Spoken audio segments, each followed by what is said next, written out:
Hey there, welcome to another edition of Solve My Math Homework. So today we've got this function. It's a fourth degree function. It is a curve, so it's polynomial, it's differentiable and continuous everywhere. And we want to know a whole lot. We want to know where the horizontal tangent lines are. We want to know where any increase or decrease intervals are. So where it's increasing and decreasing, where the max and mins are, where the inflection points are, and where's, the concavity. So where it's concave up, where it's concave down. All right, so let's get into this. Horizontal tangent lines, if you remember, let's say you have a function. This is an ugly function. But when we first started learning derivatives, okay, we first started learning them, we sort of drew these little tangent lines to say what's the derivative doing here. And so we basically said, well, it's positive, positive, positive.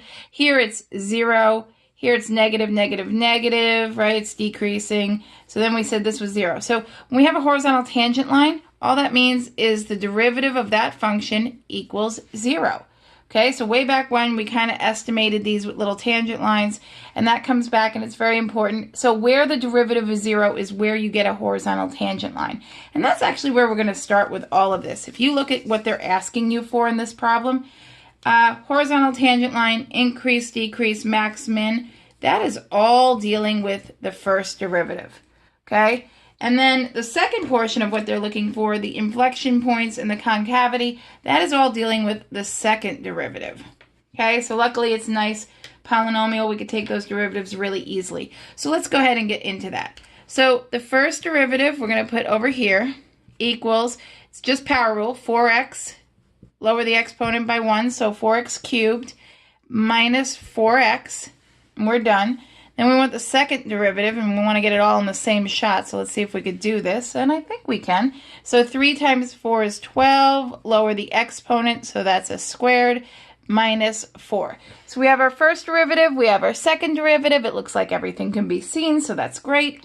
Now we want to know two things. We want to know where these guys, and I'll deal with one at a time. We want to know where they are equal to 0.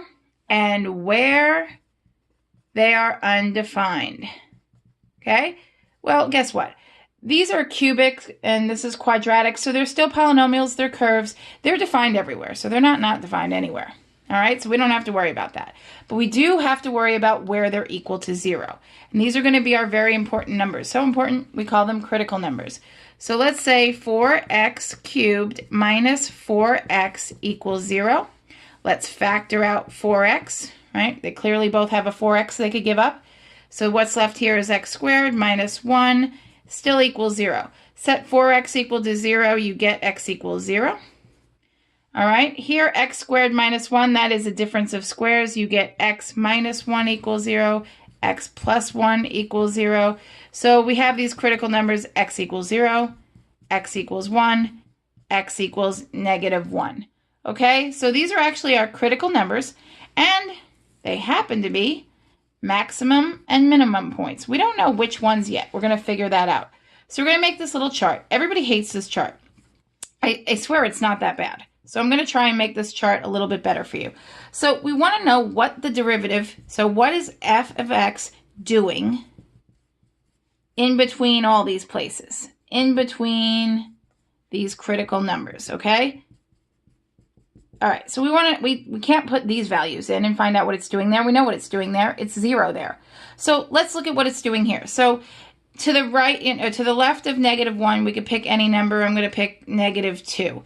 Okay, so if we put negative 2, and remember, we're putting this into the derivative. So if we put negative 2 in, we get negative 2 cubed, right? Negative 2 cubed is negative 32, well, negative 8 times 4, negative 32. And then if we put negative 2, we're going to get basically minus a negative, so we're going to add 8. You're going to get a negative sign here. You actually don't care what the number is, but you do have to have the sign right. So we want to know that this is negative everywhere here. So you could put little dashes here. Some teachers do that. I just put a big fat negative sign. Okay, then we want to know what it's doing somewhere in between here and here. So let's say 1/2, because I'm going to pick numbers that I can work with easily. So 1/2 cubed is 1/8. Times 4 is 4/8, so it's just 1/2, right? And then you're going to get 4 times negative 1/2, so you're going to wind up with a positive here. So positive here. And I could do the math for you down here, but I trust that you're putting this into your calculator. Okay, and by the way, this was -1/2 if I didn't say that. In between -1 and 0, we're putting in a -1/2. So we get negative, now I have to do it, right, because I said something. So we get -1/8 times 4, so we get a -4/8, right? Right there. And then minus 4 times -1/2. So that's basically +2. Okay, so -1/2 plus 2, you're going to get a positive. Okay, so there we go, positive there. Something in between 0 and 1. Now we can use +1/2. So if you put a +1/2 into the derivative, remember, f prime of 1/2 is going to give you 1/2 minus 2, so it's a negative. Okay, so let's pick something over here. Let's see, 2. Bigger than that, and I don't have to worry about it. F of 2 is going to be pretty easy because it's just going to be 32 minus 8, so it's positive.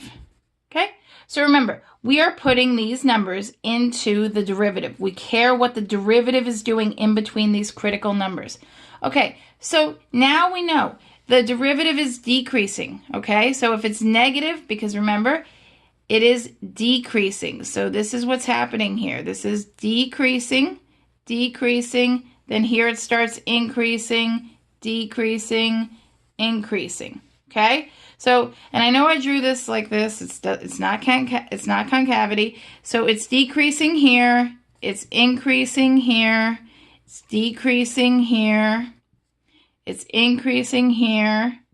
Okay, so these are my intervals where it's increasing or decreasing. So if I had to draw this function, if I had to guess at the graph of this function, I would guess that I could draw it, okay? And I needed some negative values. I know these are my critical numbers, okay? Right here, something is happening there, all right? So at 0, I've got, let's see what I got. I want to know if I have a max or a min. When we go from decreasing to increasing, when you go from decreasing to increasing, you are going to have a min. So we have a min down here. When we go from increasing to decreasing, that gives me a max. When we go from, what's happening here? Oh, decreasing. When we go from decreasing to increasing, that's a min. So if I have my -1 here, my 0 here, my 1 here, I'm basically, I know that I have a min here at -1. I have a max here. I have a min down here. And so that's basically the behavior of this function. These values I don't know anything about. I just know that here I have a max and here I have mins. Okay? So that's what we've done. We've basically found out, and hopefully this is not too messy for you. So what we've done is, and I can totally clean this up. We care what the derivative is doing. So when we put these into the derivative, remember this is the behavior of the derivative.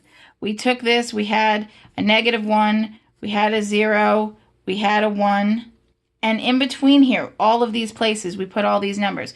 We found out the function is decreasing here, it's increasing here, or the derivative is decreasing here, it's increasing here, it's decreasing here, and it's increasing there. Okay, so when you go from decreasing, so decreasing to increasing, that is going to create a minimum value.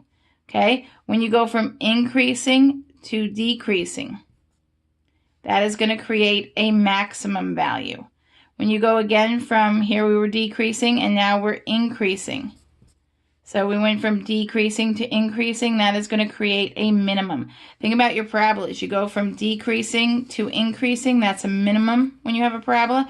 When you go from increasing to decreasing, that's a maximum. Okay, that's what's happening here. So we found where we're max and min. Okay, we found our critical numbers. Now we found our minimums at x equals -1 and x equals 1, and a local maximum at x equals 0. Remember, these are just local. We're not finding absolutes. We're just finding local max and mins. We haven't figured out if they're the largest or the smallest in the function at all. Okay, so now we're going to look at inflection points. All right, so we're going to do everything we did with the first derivative for the second derivative. Okay, so we're going to get rid of all of this. And now we're going to look only at the second derivative. So we're going to care what this thing is doing at 0. Okay, so this one's not as pretty. So I could take out a 4, which makes it really not much better. So I'm going to get 3x squared minus, well, equals 1. Set it equal to 0. So I'm going to get x squared equals 1/3. So I'm going to get x is equal to positive and negative square root of 1/3. Well, if you didn't like making these charts, you're really not going to like making it with numbers like that. So let's look. Negative square root of 1/3. Positive square root of 1/3. That is some ugly stuff.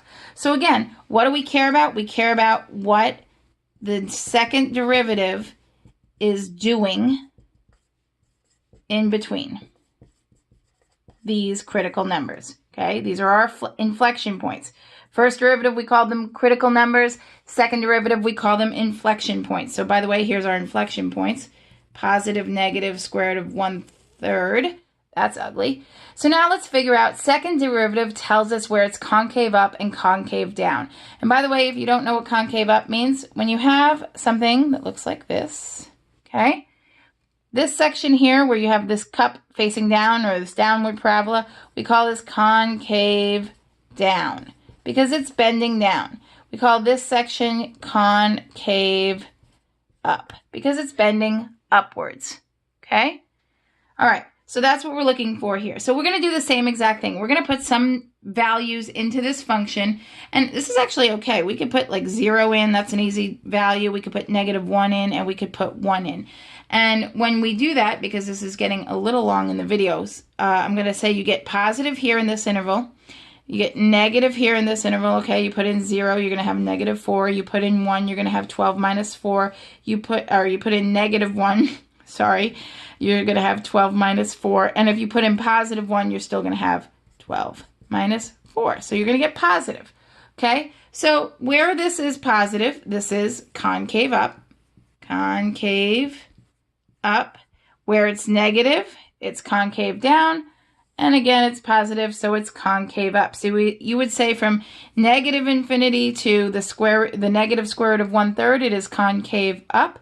It is concave down in between negative rad 1/3 and rad 1/3. And from square root of 1/3 to infinity, it is concave up. Okay? That was a lot of information in a video. Remember, horizontal tangent line, increase, decrease, max, min, first derivative.